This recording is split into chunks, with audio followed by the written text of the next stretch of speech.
Hello dear student, YouTube के हमारे इस क्लास में आपका फिर से वेलकम है। आज हम class 12 chemistry chapter number 2 solution में जानेंगे। आज का हमारा टॉपिक होगा बाइनरी एंड टेरनरी सॉल्यूशन किसे कहती हैं, लिक्विड लिक्विड सॉल्यूशन क्या होता है, इसमें जानेंगे राउल्ट्स लॉ, फिर आइडियल सॉल्यूशन किसे कहते हैं, आदर्श विलयन, नॉन आइडियल सॉल्यूशन, इसमें जानेंगे पॉजिटिव और नेगेटिव डेविएशन क्या होता है, और अंत में जानेंगे हेनरी लॉ क्या है। इसका वीडियो आपको समझ में आता है तो इसको आप लोग लाइक कीजिए, शेयर कीजिए, और जो लोग हमारे चैनल को अभी सब्सक्राइब नहीं किए हैं वो लोग सब्सक्राइब कर लीजिए। तो आइए आज की इस क्लास को अब हम लोग शुरू करते हैं। तो आइए स्टूडेंट हम जान लेते हैं बाइनरी एंड टर्नरी सॉल्यूशन क्या होता है। वह सॉल्यूशन जिसमें दो कंपोनेंट होते हैं सॉल्यूट और सॉल्वेंट को मिलाकर, उसे हम बाइनरी सॉल्यूशन कहते हैं, और वह सॉल्यूशन जिसमें सॉल्यूट और सॉल्वेंट को मिलाकर तीन कंपोनेंट होते हैं उसे हम टर्नरी त्रिअंगी सॉल्यूशन कहते हैं। जैसे हम जानते हैं जब सॉल्यूट पार्टिकल सॉल्वेंट में डिसॉल्व हो जाता है तो सॉल्यूशन बनता है। यदि सॉल्यूट और सॉल्वेंट एक जो है कंपोनेंट सॉल्यूट है, एक कंपोनेंट आपका सॉल्वेंट है, जैसे चीनी और पानी, तो उस समय बना हुआ जो सॉल्यूशन होगा वह बाइनरी सॉल्यूशन कहलाएगा, द्विअंगी विलयन कहलाएगा। उसी प्रकार से एल्कोहल और वाटर, यह भी एक सॉल्यूट और सॉल्वेंट हो गए, दो कंपोनेंट, तो उस समय बना हुआ सॉल्यूशन आपका बाइनरी सॉल्यूशन कहलाएगा। टर्नरी सॉल्यूशन वह सॉल्यूशन जिसमें तीन कंपोनेंट हो, सॉल्यूट और सॉल्वेंट को मिलाकर तीन कंपोनेंट हो, उसे टर्नरी सॉल्यूशन कहते हैं। जैसे मान लीजिए चीनी है, नमक है और पानी है, इन तीनों को आपस में मिला दिए तो उस समय जो सॉल्यूशन बना है वह टर्नरी सॉल्यूशन कहलाएगा, त्रिअंगी विलयन कहलाएगा, क्योंकि इसमें सॉल्यूट और सॉल्वेंट को मिलाकर तीन कंपोनेंट हैं। अब हम जानेंगे, तो आइए अब हम जान लेते हैं लिक्विड लिक्विड सॉल्यूशन क्या होता है। इसके पहले हम लोग जान चुके हैं सॉलिड लिक्विड सॉल्यूशन, ऐसा सॉल्यूशन जिसमें एक कंपोनेंट सॉलिड हो और दूसरा कंपोनेंट लिक्विड हो, उस दौरान जो बना हुआ सॉल्यूशन होता है, जैसे चीनी और पानी का घोल, तो उसके विषय में हम लोग चर्चा कर चुके हैं। उससे संबंधित राउल्ट्स लॉ क्या कहता है, इन सब बारे में हम लोग पढ़ चुके हैं। अब हम यह जानेंगे कि लिक्विड लिक्विड सॉल्यूशन क्या होता है। देखिए सॉल्यूट और सॉल्वेंट, इन दोनों को मिलाकर कुल 9 प्रकार के सॉल्यूशन बनाए जा सकते हैं। सॉल्यूट भी आपका 3 स्टेट में होता है, सॉलिड, लिक्विड, गैस। सॉल्वेंट भी आपका होता है सॉलिड, लिक्विड, गैस। इनको आपस में मिलाकर हम कुल 9 प्रकार के सॉल्यूशन बना सकते हैं। जैसे सॉलिड को सॉलिड में मिलाकर, सॉलिड को लिक्विड में मिलाकर, सॉलिड को गैस में मिलाकर, उसी प्रकार से लिक्विड को सॉलिड में मिलाकर, लिक्विड को लिक्विड में मिलाकर, लिक्विड को गैस में मिलाकर, ऐसे कुल 9 प्रकार के सॉल्यूशन बनाए जा सकते हैं। सॉल्यूशन बोले तो होमोजीनियस,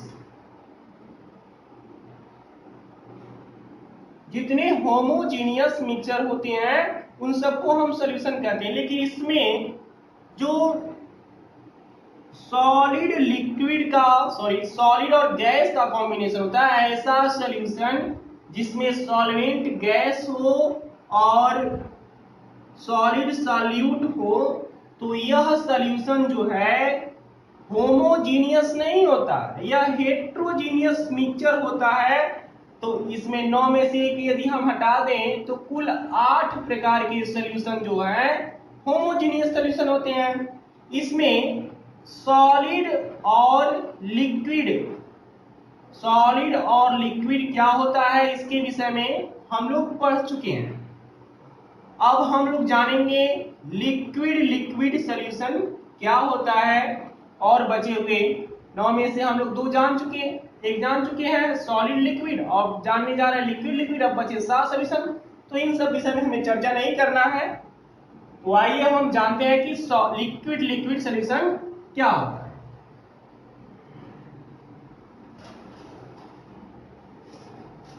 यदि हमारे पास 2 लिक्विड है, लिक्विड ए और लिक्विड बी, तो लिक्विड ए का प्योर स्टेट में अपना कुछ प्रेशर होगा जिसे हम मान लेते हैं P not a, P not not मतलब प्योर है। उसी प्रकार से लिक्विड बी है तो इसका भी प्योर स्टेट में अपना कुछ प्रेशर होगा जिसे हम लोग मान लेते हैं P नॉट बी। यदि हम इन दोनों लिक्विड को जिनका प्योर स्टेट में अपना कुछ प्रेशर है, यदि हम इन दोनों लिक्विड को आपस में मिला दें तो एक सॉल्यूशन बनेगा, और इस सॉल्यूशन में, सॉल्यूशन एक मिक्सचर है, होमोजेनियस मिक्सचर है, इस सॉल्यूशन का कितना वेपर प्रेशर होगा इसी चीज पर हमें फोकस करना है। उसका एक सिंपल सा फार्मूला होता है, जैसे 2 सॉल्यूशन है दो लिक्विड ए और बी है, इन दोनों को आपस में मिला देंगे तो एक सॉल्यूशन बनेगा। हमने बताया कि लिक्विड ए का प्योर स्टेट में अपना कुछ प्रेशर होता है, जैसे P नॉट ए से हम रिप्रेजेंटेड कर रहे हैं। उसी प्रकार से लिक्विड बी का अपना कुछ प्रेशर होता है जिसे P नॉट बी से प्रदर्शित कर रहे हैं। यदि हम इन दोनों लिक्विड को आपस में मिला दें तो जो सॉल्यूशन बनेगा उसका भी कुछ प्रेशर होगा, कितना होगा इसी पर हमें फोकस करना है। तो इसके लिए एक फार्मूला है, P solution equal to PA plus PB। ऐसा नहीं करेंगे कि P नॉट ए और P नॉट बी को आपस में जोड़ देंगे तो पूरे सॉल्यूशन का प्रेशर निकल जाएगा। देखिए, यदि लिक्विड ए का प्योर स्टेट में प्रेशर मान लेते हैं 400 यूनिट है और P नॉट बी का प्रेशर 300 यूनिट है, अब इन दोनों को हम यदि आपस में मिला दें तो ऐसा नहीं होगा कि जो बना हुआ सॉल्यूशन होगा उसका प्रेशर 700 यूनिट होगा, ऐसा नहीं होगा। जब हम इन दोनों लिक्विड को आपस में मिलाएंगे तो इनका इस पूरे सॉल्यूशन का जो प्रेशर होगा वह 400 से 300 के मध्य में ही आएगा। तो इसके स्थान पे हम प्रयोग करेंगे P not A equal to P equal to P not A into XA, और PB के स्थान पे हम प्रयोग कर सकते हैं P not B into XB। यानी कि PA का जो पार्शियल प्रेशर है उस सॉल्यूशन में, वह यदि हम लिक्विड ए के मोल फ्रैक्शन और उसके प्योर प्रेशर का मल्टीप्लाई कर दें तो उसका सॉल्यूशन में प्रेशर हमें निकल जाएगा। उसी प्रकार से पीबी के लिए भी हम प्रयोग कर सकते हैं। तो इस फार्मूले को हम लिख सकते हैं पी सॉल्यूशन यानी कि पूरे सॉल्यूशन का प्रेशर इक्वल टू पीए के स्थान पे लिख सकते हैं P not A into X A क्या है, मोल फ्रैक्शन है लिक्विड ए का, plus P not B into X B. इसका हम प्रयोग कर सकते हैं। इस रूल को जिसे हम बंद कर रहे हैं, इस रूल को हम कहते हैं राउल्ट्स लॉ। अभी हमने बताया कि यदि प्योर स्टेट में लिक्विड ए का प्रेशर 400 यूनिट है, लिक्विड बी का प्रेशर 300 यूनिट है, तो ऐसा नहीं होगा कि सॉल्यूशन का प्रेशर जो है 700 यूनिट हो। क्या होगा, जब हम इन दोनों लिक्विड को आपस में मिला देंगे तो उस दौरान जो सॉल्यूशन बनेगा उसका प्रेशर 400 से 300 के मध्य में ही रहेगा। अब देखिए, इसे बताया गया है कि इस फार्मूले को हम राउल्ट्स लॉ कहते हैं। भाई राउल्ट्स लॉ दोबारा आ गया, तो इसके पहले भी हम राउल्ट्स लॉ पढ़ चुके हैं, तो वह इसका छोटा भाई है। यानी कि इसी यदि और यह उसका बड़ा भाई, यदि हम इसी को मॉडिफाइड कर दें तो वह पुराना वाला प्राप्त हो जाएगा। वह Raoult's law solid liquid solution के लिए था, जबकि यह राउल्ट्स लॉ जो है लिक्विड लिक्विड सॉल्यूशन के लिए है। ठीक है, यदि हम इसमें भी लिक्विड लिक्विड के स्थान पे एक जगह सॉलिड का प्रयोग करके इस फार्मूले को मॉडिफाइड कर दें तो हमें पहले वाला राउल्ट्स लॉ प्राप्त हो जाएगा। यदि एग्जाम में आता है तो आप इसी राउल्ट्स लॉ को लिखेंगे। पहले वाला राउल्ट्स लॉ यह कहता था कि vapour pressure of the solution का जो वेपर प्रेशर होता है is directly proportional to mole fraction of solute in the solution. वह सॉल्यूशन में उपस्थित सॉल्यूट के मोल फ्रैक्शन के अनुपाती होता है। ऐसा पहले वाला जो हम लोग छोटे भाई के बारे में पढ़ चुके हैं वह राउल्ट्स लॉ कहता है, जबकि यह राउल्ट्स लॉ यह कहता है कि वाष्पशील द्रवों के बाइनरी सॉल्यूशन। एक चीज थोड़ा सा रुक जाते हैं हम लोग यहां पे।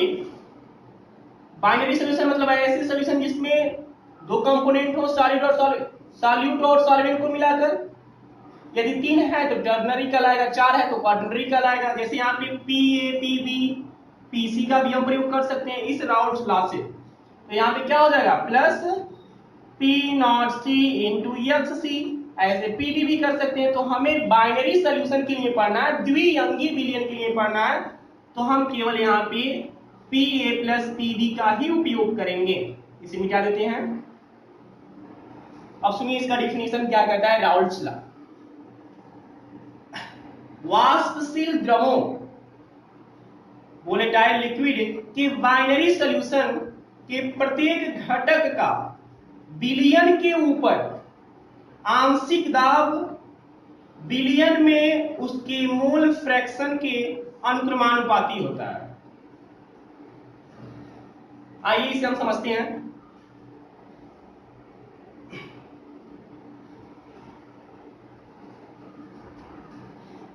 एक कंटेनर ले लीजिए छोटा सा,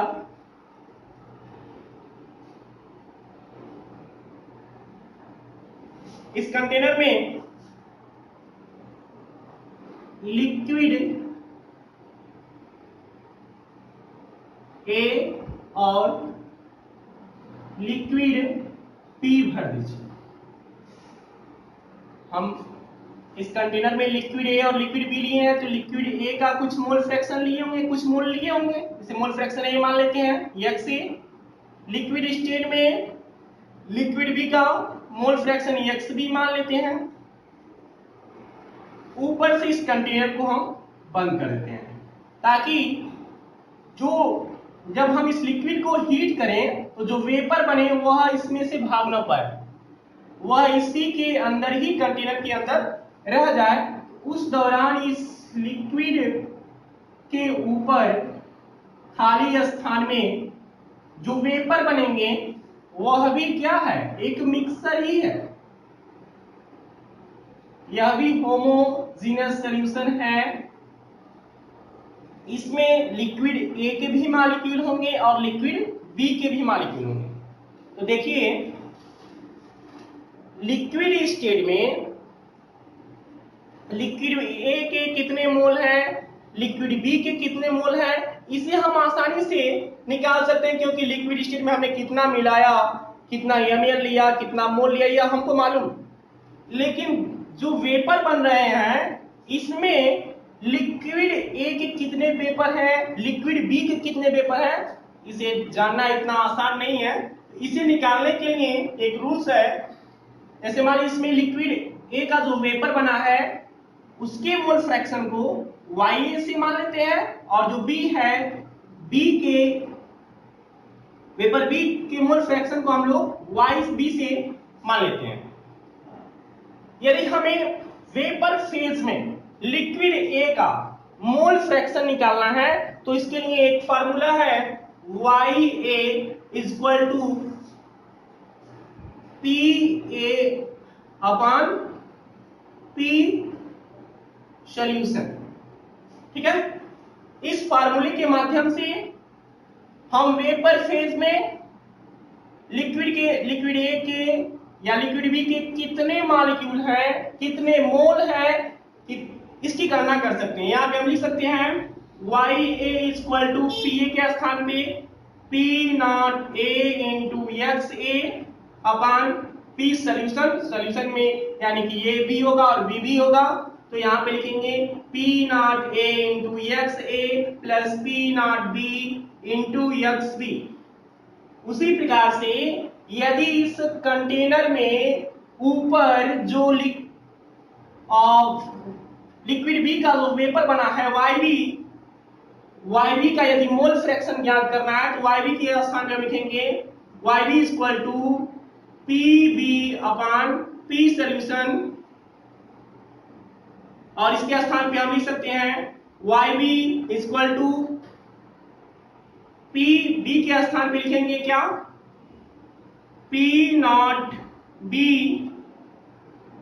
into XB upon P not A into XA plus P not B into XB। इस फार्मूले के माध्यम से हम गैसीय स्टेट में लिक्विड बी का मोल फ्रैक्शन निकाल सकते हैं और इससे लिक्विड ए का मोल फ्रैक्शन निकाल सकते हैं। आइए अब हम एक छोटा सा ग्राफ बनाते हैं।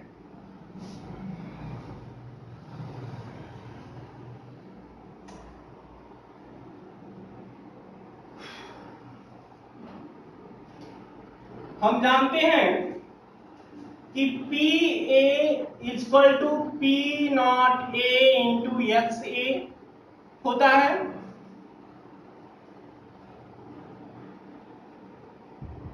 और हम जानते हैं केमिकल काइनेटिक्स के अनुसार Y equal to mx plus C, यहाँ पे प्लस C के स्थान पे कुछ नहीं है तो इसको छोड़ देते हैं। आइए अब हम एक ग्राफ बनाते हैं Y और X अक्ष पे। टेढ़ा बन रहा है भाई क्या? चलो सीधा ही है। इसमें Y अक्ष पे एक्सिस पे हम मान लेते हैं वेपर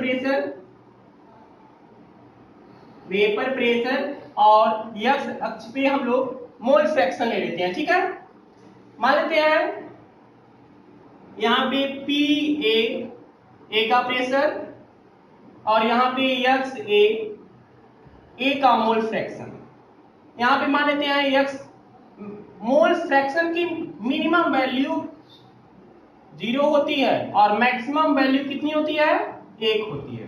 ठीक है, अब मान इसको इधर से भी बंद कर देते हैं।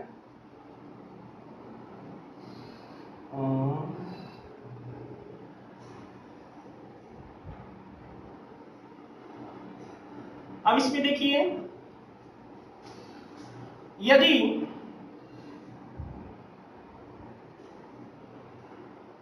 A का मोल फ्रैक्शन 1 हो जाए तब PA इक्वल टू कितना होगा? PA equal to P not A into XA है, तो क्या होगा? PA equal to P not A into XA गुणे XA के स्थान पे मोल फ्रैक्शन कितना हो जा रहा है? 1 हो जा रहा है। यदि यहाँ पर हम 1 रखते हैं, इसका मल्टीप्लाई करेंगे तो PA इक्वल टू कितना होगा? P नॉट A होगा। यानी कि जब A का मोल फ्रैक्शन 1 हो जाएगा तब उसका जो है प्रेशर कितना होगा? प्योर स्टेट में P नॉट A होगा। उसी प्रकार से इधर से भी हम ले लेते हैं XB, दूसरे लिक्विड का मोल फ्रैक्शन इधर मान लेते हैं 0 है और इधर 1 है। जब XB का जो है मोल फ्रैक्शन 1 हो जाएगा तो क्या होता है XB की नहीं, PB equal to P not B into XB होता है। XB के स्थान पे 1 रखेंगे तो PB इक्वल टू क्या होगा, P नॉट B होगा। हम इसको यहां से मिला देते हैं,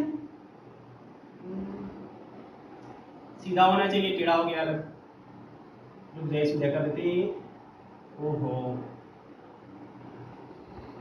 चलिए मान लीजिए यहां पे है, ठीक है। तो यह क्या था, P A equal to P not A into X A था, और यह जो है P B equal to P not B into X B के बीच ग्राफ खींचा गया है।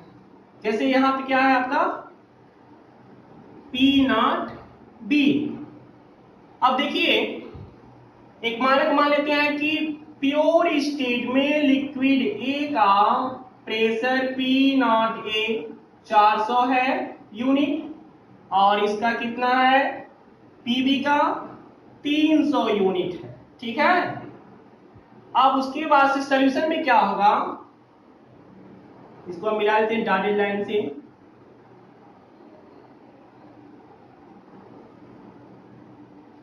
सॉल्यूशन का वेपर प्रेशर क्या होगा, देखिए जब पी नॉट बी और पी नॉट ए इन दोनों को हम मिला देंगे यहाँ पे,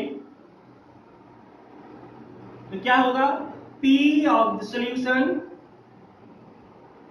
हमारा हो जाएगा P not A into X A plus P not B into X B. यानी कि देखिए सॉल्यूशन का जो प्रेशर होगा वह पी नॉट बी और पी नॉट ए के मध्य में होगा, यानी 400 और 300 यूनिट के मध्य में ही सॉल्यूशन का प्रेशर आएगा। यह एक ग्राफ खींचा गया है, यह ग्राफ जो है राउल्ट्स लॉ के लिए लागू होता है। ऐसा ग्राफ जो है केवल आइडियल सॉल्यूशन प्रदर्शित करेंगे। आइडियल सॉल्यूशन ये क्या होता है, इसके विषय में भी हम लोग चर्चा करते हैं।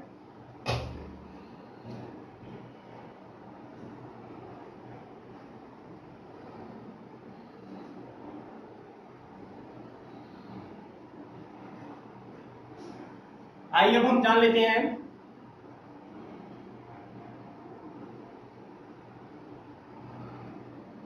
Ideal and non ideal solution.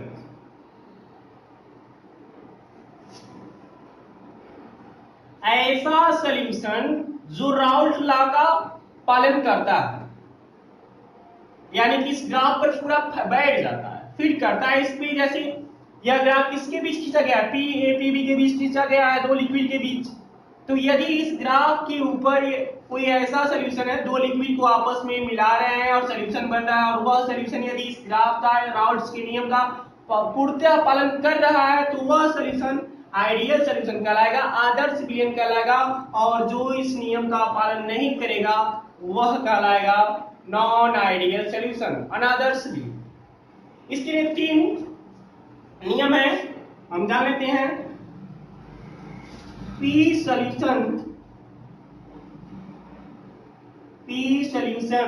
Equal to P not A into X A plus P not B into X B.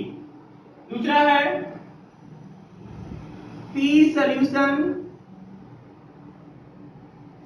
is greater than P naught A into x A plus P naught B into x B।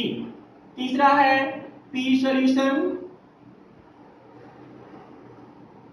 is smaller than P naught A into x A plus P naught B into x B। यह 3 नियम है। यदि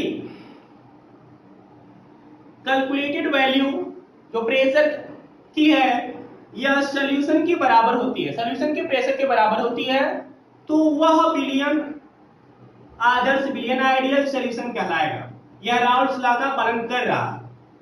और यह दोनों विलयन जो होते हैं राउल्ट्स लॉ का पालन नहीं करते हैं या अनादर्श नॉन आइडियल सॉल्यूशन कहलाते हैं। यह दो प्रकार के होते हैं, एक ऐसा अनादर्श विलयन नॉन आइडियल सॉल्यूशन जिसकी कैलकुलेटेड वैल्यू जो होती है सॉल्यूशन की वैल्यू से कम आती है, तो वह नॉन आइडियल सॉल्यूशन कहलाता है। यह कहलाता है आपका पॉजिटिव डेविएशन, धनात्मक विचलन में आता है। यानी कि इसमें प्रेशर जो होता है सॉल्यूशन का प्रेशर जो होता है कैलकुलेटेड वैल्यू से अधिक होता है, तो यह कहलाता है आपका पॉजिटिव डेविएशन।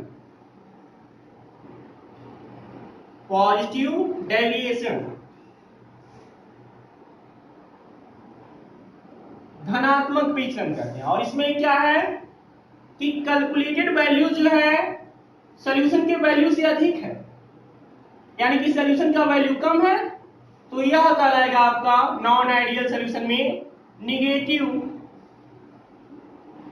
डेविएशन होगा। क्या यह इसी ग्राफ में हम लोग समझ लेते हैं। हमने बताया कि यदि एग्जांपल के तौर पे कि यदि एक प्योर स्टेट में आपका लिक्विड ए का प्रेशर 400 यूनिट है और लिक्विड बी का प्रेशर 300 यूनिट है, तो सॉल्यूशन का प्रेशर जो है 400 से 300 के मध्य में ही आएगा, तो वह कहलाएगा आपका आइडियल सॉल्यूशन कहलाएगा। यदि सॉल्यूशन का प्रेशर जो है अधिक हो जाए, जैसे यहाँ पे हम खींच के दिखा देते हैं, यहाँ पे जो ग्राफ खींचा गया है क्या है 400 से 300 के मध्य ना होकर 400 से ऊपर हो गया, तो यह कहलाएगा आपका पॉजिटिव डेविएशन। या फिर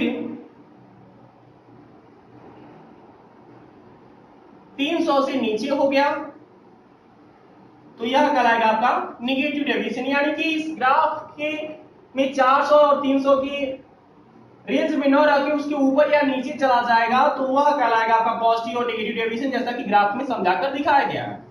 अब हम जान लेते हैं, अब ये क्वेश्चन उठता है कि कोई भी सॉल्यूशन नॉन आइडियल क्यों होता है, वह धनात्मक विचलन या ऋणात्मक विचलन क्यों दिखाता है, इसे हम जान लेते हैं।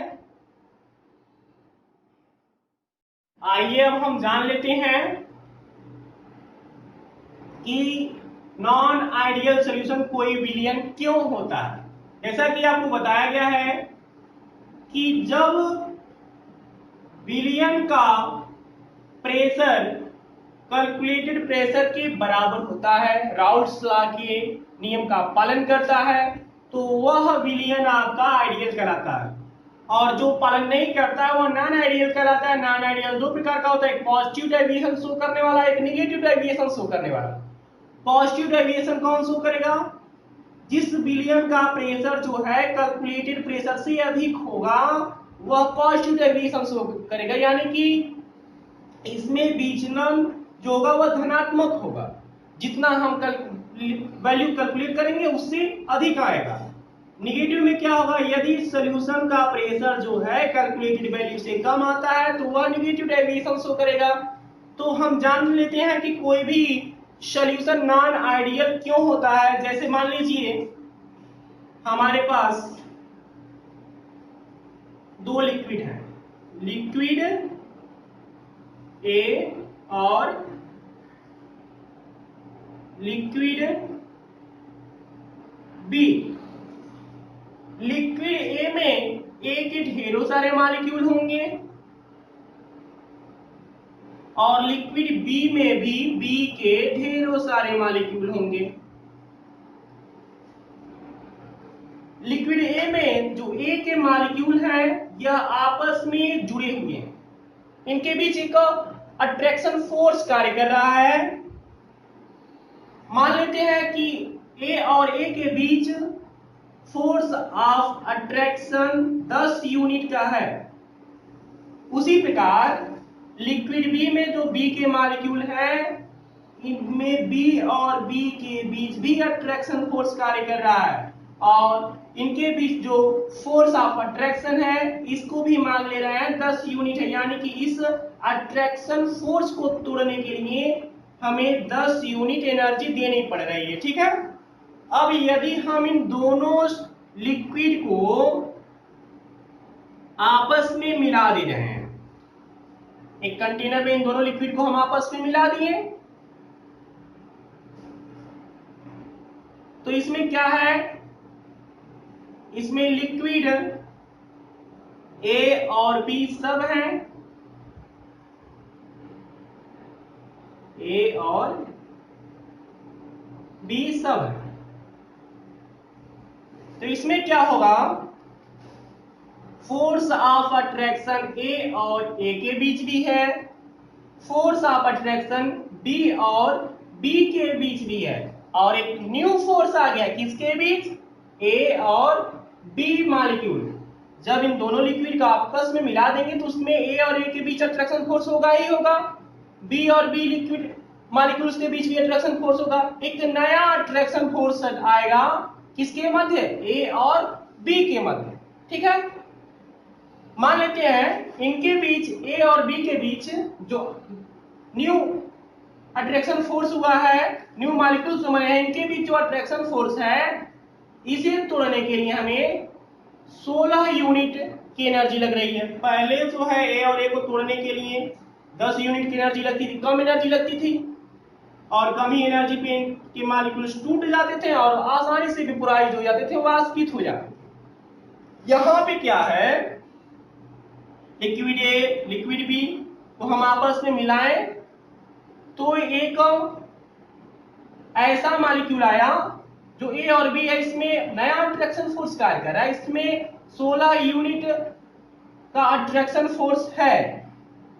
अब क्या होगा, जब हम इसे हीट करेंगे तो इसे तोड़ने में इनकी अपेक्षा हमें ज्यादा एनर्जी देनी पड़ेगी, यानी कि यहाँ पे कम मात्रा में वेपर बनेंगे, वाष्पन की संख्या कम होगी, यानी कि वाष्प दाब जो होगा, वेपर का वेपर प्रेशर होगा वह कम होगा। और जब वेपर प्रेशर कम होगा तो यह कैसा, निगेटिव डेविएशन शो करेगा। क्यों, क्योंकि यहाँ पे ए और बी के बीच जो न्यू अट्रैक्शन फोर्स बना है इसे तोड़ने के लिए ज्यादा एनर्जी देनी पड़ रही है, और जब ज्यादा एनर्जी देनी पड़ेगी तो यानी कि ये मॉलिक्यूल्स टूटेंगे नहीं, जब टूटेंगे नहीं तो वेपर कम मात्रा में बनेंगी, जब वेपर कम मात्रा में बनेंगे तो वेपर प्रेशर कम होगा, और जब वेपर प्रेशर कम होगा तो वह निगेटिव डेविएशन शो करेगा।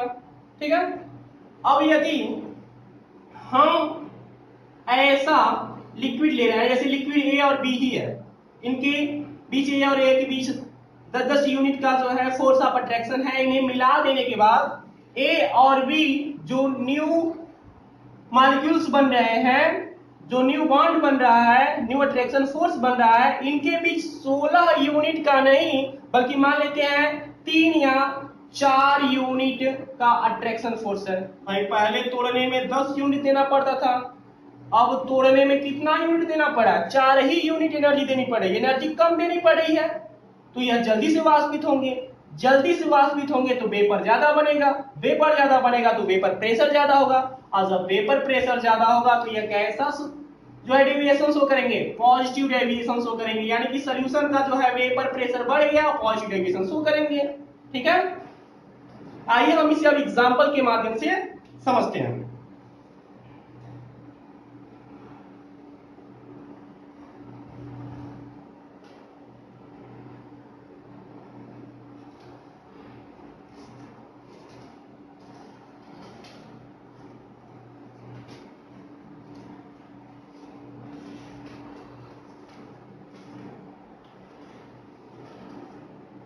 निगेटिव डेविएशन का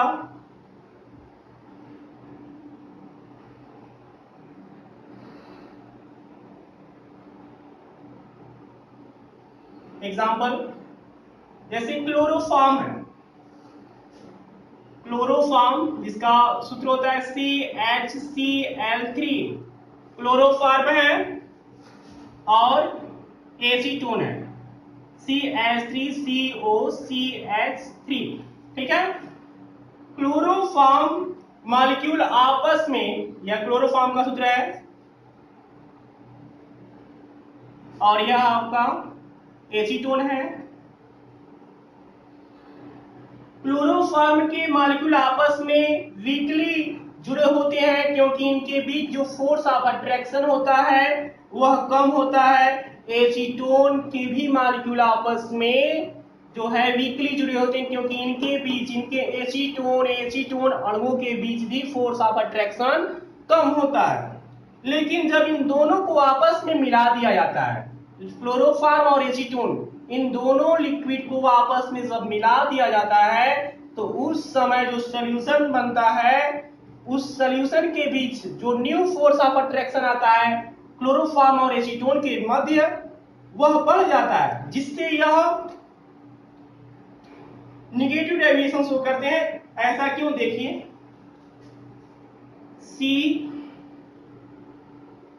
Cl3H, यह क्लोरोफॉर्म का स्ट्रक्चर है। इसमें क्लोरीन माइनस आई इफेक्ट के कारण कार्बन से इलेक्ट्रॉन को खींचेंगे या हाइड्रोजन से खींचेगा, यानी कि यह हाइड्रोजन जो है इलेक्ट्रॉन डिफिशिएंट हाइड्रोजन है। यह हाइड्रोजन कैसा है, इलेक्ट्रॉन डिफिशिएंट हाइड्रोजन, यानी कि इस हाइड्रोजन के पास इलेक्ट्रॉन की क्या होने लगेगी, कमी होने लगेगी, यानी कि इसके ऊपर धीरे धीरे क्या आने लगेगा, आंशिक प्लस चार्ज आने लगेगा। उसी प्रकार से एसीटोन में हम देखें तो एसीटोन का सूत्र है CH3CH3, इसमें ऑक्सीजन एटम के पास लोन पेयर इलेक्ट्रॉन है जिसके कारण यह इलेक्ट्रॉन रिच है। तो इलेक्ट्रॉन रिच होने के कारण हाइड्रोजन के पास इलेक्ट्रॉन की कमी है तो यह इसके साथ एक बॉन्ड बनाएगा। आपको मालूम है कौन सा बॉन्ड, पढ़े हैं आप लोग, हाइड्रोजन बॉन्ड। हाइड्रोजन बॉन्ड जो कि एक न्यू फोर्स ऑफ अट्रैक्शन है।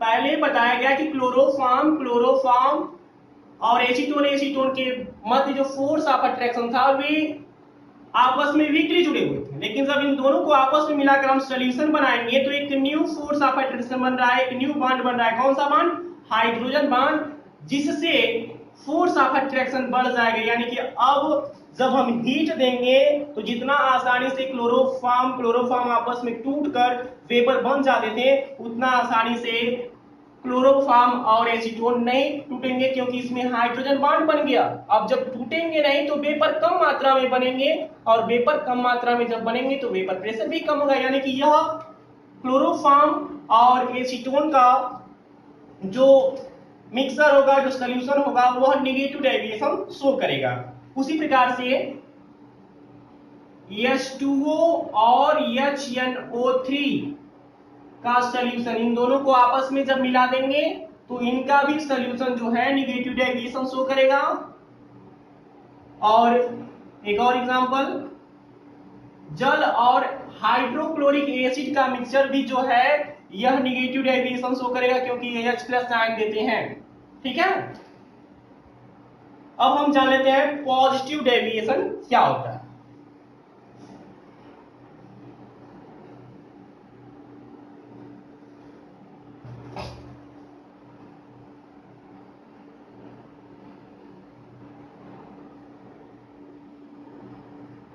धनात्मक विचलन, इसमें जैसे मान लीजिए CH3OH methyl alcohol, CH3CH2OH ethyl alcohol, ethanol कहते हैं, मेथिल अल्कोहल, एथिल अल्कोहल आपस में यह टाइटली बंधे होते हैं। कारण यह होता है कि मेथिल अल्कोहल के मध्य हाइड्रोजन बॉन्ड पाया जाता है, इसमें भी हाइड्रोजन बॉन्ड पाया जाता है, इसलिए ये आपस में टाइटली बंधे होते हैं। यानी कि जब हम इसे गर्म करेंगे तो यह आसानी से वेपर स्टेट में नहीं जाएंगे। कम मात्रा में वेपर बनाएंगे, यानी कि वेपर प्रेशर कम होगा। लेकिन जब हम यदि इसमें कोई ऐसा पदार्थ मिला दें जो इनके बीच बनने वाले हाइड्रोजन बॉन्ड को तोड़ दे, जैसे मान लीजिए यह मेथिल कोआल है, मेथिल कोआल के मॉलिक्यूल हैं,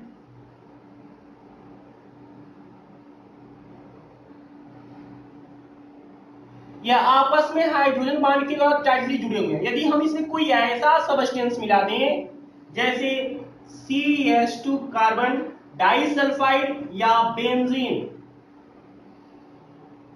बेंजीन, इसका सूत्र होता है C6H6।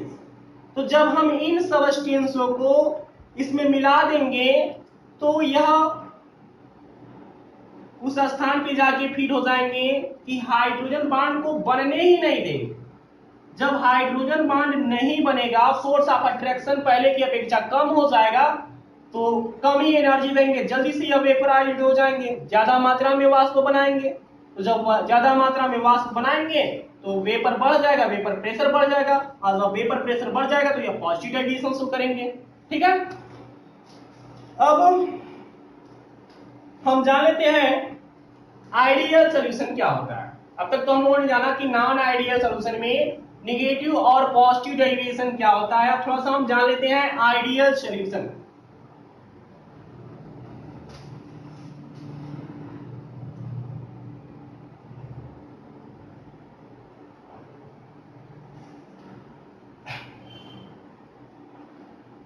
वह सॉल्यूशन जो राउल्ट्स लॉ का पालन करता है, जैसे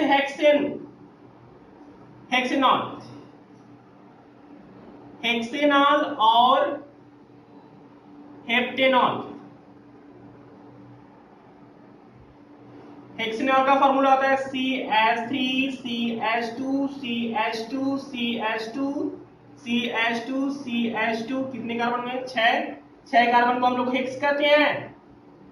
OH समूह के लिए लगाते हैं। उसी प्रकार हेप्टेनॉल CH3CH2CH2CH2CH2CH2OH, इसमें 7 कार्बन है, इसको हेप्टेनॉल बोलेंगे। तो दोनों में हाइड्रॉक्सी ग्रुप है, एल्कोहलिक ग्रुप है।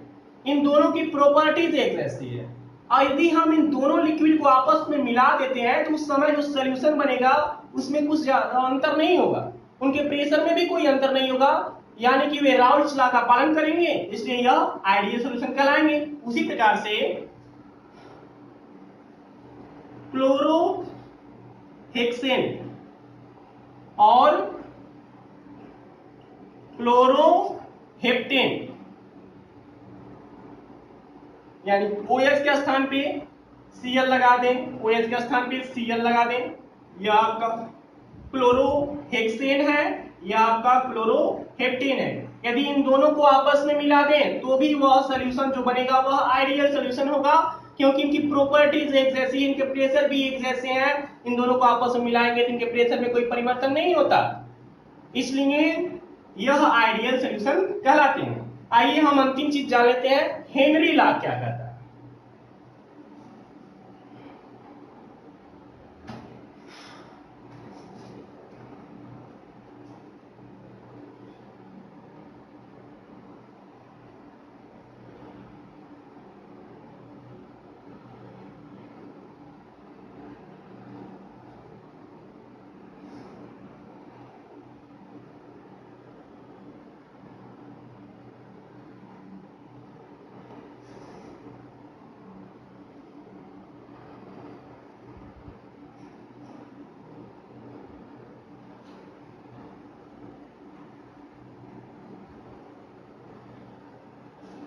हेनरी लॉ क्या कहता है? Solubility of gas in liquid.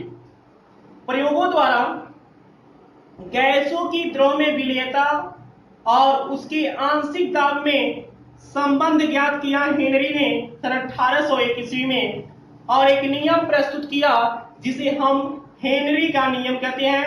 According to Henry law, at a constant temperature the solubility of gas in the liquid is directly proportional to its partial pressure over the solution, यानी कि स्थिर ताप पर gas की द्रव में विलेयता जो होती है, विलयन पर गैस की आंशिक दाब की अनुपाती होती है, यानी कि सॉल्युबिलिटी जो होता है प्रेशर के अनुपाती होता है। इसे हम चाहें तो S इक्वल टू अनुपाती चिन्ह को हटा करके H लगा सकते हैं इंटू P, जहां यह जो है बता देते हैं, यह गैस की द्रव में विलेयता है मोल प्रति लीटर में, गैस की द्रव में विलेयता मोल प्रति लीटर में है। P जो है पार्शियल प्रेशर है विलयन पर, जो कि वायुमंडल में होगा एटमॉस्फेरिक प्रेशर, और kh जो है हेनरी लॉ है, सॉरी हेनरी कांस्टेंट है, जिसका यूनिट होगा मोल प्रति लीटर प्रति वायुमंडल। इस क्लास में बस इतना ही, फिर हम मिलते हैं, जितना इसमें था सॉल्यूशन में हमने आपको पढ़ा दिया, और फिर हम मिलते हैं अगले क्लास में। तब तक के लिए धन्यवाद।